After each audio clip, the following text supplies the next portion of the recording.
పూరా లోకల్. రేపు జరగబోయే జూబ్లీహిల్స్ ఉప ఎన్నికలకు సంబంధించి ప్రస్తుతం అయితే మనం రెహ్మత్ నగర్ డివిజన్లో అయితే ఉన్నాము. ఇక్కడ బస్తీవాసులు ఏం ఫీల్ అవుతున్నారు, అసలు ఎవరు గెలిచే అవకాశం ఉందని చెప్పేసి వాళ్ళతో మాట్లాడి తెలుసుకుందాం. నమస్తే అండి. నమస్తే. సో ఎప్పటి నుంచి ఉంటున్నారు ఈ ఏరియాలో మీరు? మేము 30-40 ఇయర్స్ నుంచి ఉంటున్నాం ఇక్కడ. సో ఎలా ఉంది పరిస్థితి ఇప్పుడు ఇక్కడ పొలిటికల్గా ఎలా నడుస్తుంది అంటారు? అంతా కాంగ్రెస్దే నడుస్తుంది. కాంగ్రెసే చేసింది ప్రస్తుతంగా. ఇక్కడైతే మొత్తం ఏమేమి పథకాలు సీఎం గారు చేశారో అవన్నీ నడుస్తున్నాయి ఇప్పుడు. కాబట్టి ముందు కూడా కాంగ్రెస్కే మేము ఓటేయాలని అనుకుంటున్నాం. సో పరిస్థితి కూడా అలాగే ఉందా? ప్రజలందరూ కూడా ఎలా కనిపిస్తుంది? కాంగ్రెస్ కేసే విధంగా ఉందా, లేకపోతే బీఆర్ఎస్ వైపు ఏమైనా చూపిస్తుంది? ఏం లేదు, కాంగ్రెస్ కేసే విధానమే ఉంది ఇక్కడైతే. బస్తీలో అయితే కంపల్సరీగా కాంగ్రెస్కే వేస్తారు అందరు. సో ఇప్పుడు కాంగ్రెస్ ప్రభుత్వం వచ్చిన తర్వాత చాలా పథకాలు తీసుకొచ్చింది. ఏమేమి అందుతున్నాయి మీకు మెయిన్గా? బస్ ఫ్రీ ఉంది, సిలిండర్ కూడా 500కే వచ్చేస్తుంది. మళ్ళీ మిగతా ఏమైనా కావాలైనా కూడా ఇందిరా మిల్లు కూడా మేము అప్లై చేసాము, అవి కూడా వచ్చే అవకాశంలో ఉన్నాయి, ఇప్పుడు వస్తున్నాయి. దానివల్ల మాకు బెనిఫిట్స్ ఉన్నాయన్నమాట. మరి ఇప్పటి వరకు కూడా బీఆర్ఎస్ బాగా పాలించింది. మాకంటే గోపీనాథ్ గారు ఎప్పటి నుంచో 3 times నుంచి ఆయనే చేశారు కాబట్టి మళ్ళీ వాళ్ళ ఫ్యామిలీ నుంచి వస్తే, వాళ్ళ వైఫ్ని తీసుకొస్తే కనుక బాగుంటుందని అనుకునేవారు కొంతమంది ఉన్నారు.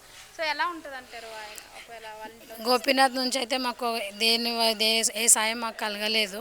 అతను గోపీనాథ్ మాకు ఏ సాయం కూడా చేయలేదు. కూడా మేము టీఆర్ఎస్కి ఒక్కసారి కూడా మేము ఓటు వేయలేదు. ఇప్పుడు ప్రస్తుతంగా అయితే కాంగ్రెస్ నుంచే మాకు సాయాలు అందుతున్నాయి. ఇప్పుడు ముందు కూడా కాంగ్రెస్కి మేము ఓటు వేయాలని అనుకుంటున్నాం. సో ఇక్కడ ఎక్కువగా ప్రధానంగా సమస్యలు చూసుకుంటే వర్షం వస్తే వాటర్ లాగింగ్స్ ఎక్కువ అయిపోతూ ఉంటాయి అంటారు. ఎన్ని ఇయర్స్ నుంచి ఉంది ఈ సమస్య అనేది? ఇక్కడైతే అంత ఎన్ని ఇయర్స్ అంటే కూడా ఇక్కడైతే ఒక వాటర్ కూడా ఆగే ప్రస్తుతం లేదు. ఇక మొత్తం చంద్రమ్మ కానీ జనార్దన్ రెడ్డి కానీ ఇక్కడంతా రోడ్స్ నల్లలన్నీ వాళ్ళు చేసినవి ఉన్నాయి. మాకైతే ఇక్కడ వాటర్ ఆగే ప్రస్తుతం అయితే లేదు, పోతాయి. ఇక్కడైతే వాటర్ ప్రాబ్లం ఏం లేదు. సో ఏమైనా ఉన్నా కానీ ఇక్కడ ఉన్న నేతలు బాగా స్పందిస్తారా? స్పందిస్తారు. భవన్ అన్న కానీ చంద్రమ్మ వాళ్ళు చేసినప్పటి నుంచే ఇక్కడంతా వాటర్ ప్రాబ్లం ఏమైతే లేదు ప్రస్తుతంగా. అయితే వర్షం వచ్చినా కూడా మాకు ఏ బాధ లేదు. సో రేపు ఎలక్షన్స్లో మీకు ఫైనల్గా కాంగ్రెస్కి వేద్దాం అనుకుంటున్నాం? కాంగ్రెస్కే వేస్తాం మేము కంపల్సరీగా. నేనైతే భవానీ శంకర్ అన్న.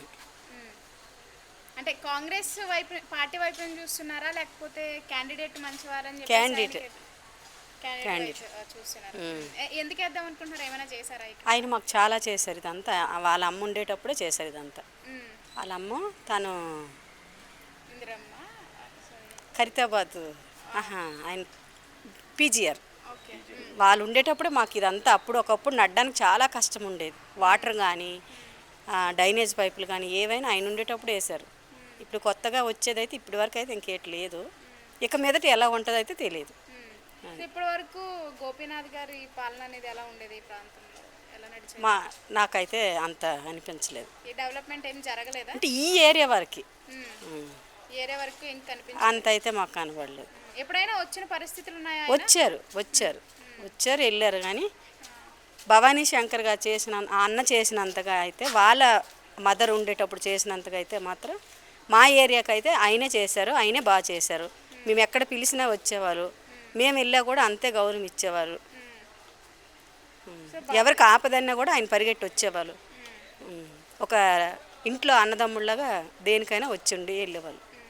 సో ఇప్పుడు ప్రభుత్వం పాలన కూడా ఎలా నడుస్తుంది అంటారు? కాంగ్రెస్ రేవంత్ రెడ్డి గారి మీద కానీ కాంగ్రెస్ నా వరకు అయితే అనిపిస్తుంది. అంటే కనిపించే వాళ్ళకి వాళ్ళు అది కొట్టేస్తున్నారు ఇది కొట్టేస్తున్నారు అనుకోండి, ఆయన న్యాయంగా వెళ్తున్నారని నేను అనుకుంటున్నాను. పథకాలు ఇచ్చేవి కూడా మంచిగా అందుతున్నాయి. ఇంకోటి ఏంటంటే చెరువులు లేనిదే ఇవంతా మూసేస్తున్నాయి. ఆయన చేసే పని వల్ల చాలామంది బాధపడవచ్చు, కానీ ఫ్యూచర్ బాగుంటుందని నేను అనుకుంటున్నాను. అలా అది. సో ఆయన చేసే పనులన్నీ కూడా నాకైతే నచ్చాయి. ఆయన మాట కూడా అంతే ఎలాగుందో ఆయన ఇది కూడా అలాగే ఉన్నాయి. కాంగ్రెస్కి వేద్దాం అనుకుంటున్నారా? నేనైతే అనుకుంటున్నాను అదే. ఇక్కడ మీరు?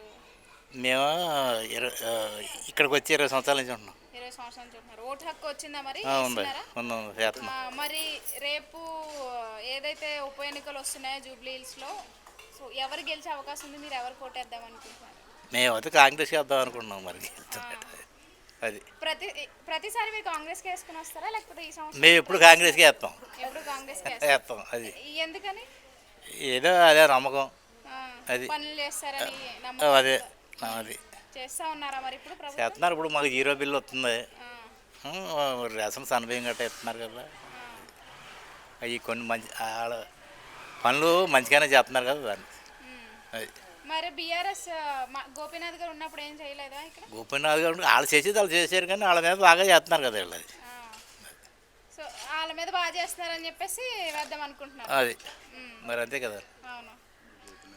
అది మరి వాళ్ళ భార్యని నిలబెడదాం అనుకుంటున్నారు. ఈ ప్రాంతంలో అయితే అందరూ అంటున్నారు వాళ్ళు బాగా చేశారు గోపీనాథ్ గారు, వాళ్ళ ఆవిడ కూడా వస్తే ఇంకా బాగా చేస్తారు కాబట్టి వేద్దాం ఓటు అంటున్నారు. ఎలా ఎలా ఉంది అంటే ఏజ్ ఎలా ఇప్పుడు ఉన్నారు? వీళ్ళు డీటెయిల్స్ ఎలా ప్రభుత్వంలో ఉన్నారు కదమ్మా, వీళ్ళు చేస్తారు. ఆవిడ వచ్చి ఏం చేస్తుంది ఇప్పుడు వచ్చినాను. అది సో ప్రభుత్వంలో పార్టీ వీళ్ళు ఉంది పార్టీ కాబట్టి మరి వీళ్ళు గెలిస్తే చేస్తారు. అన్నీ అందుతాయి అది అనుకుంటున్నారు. అది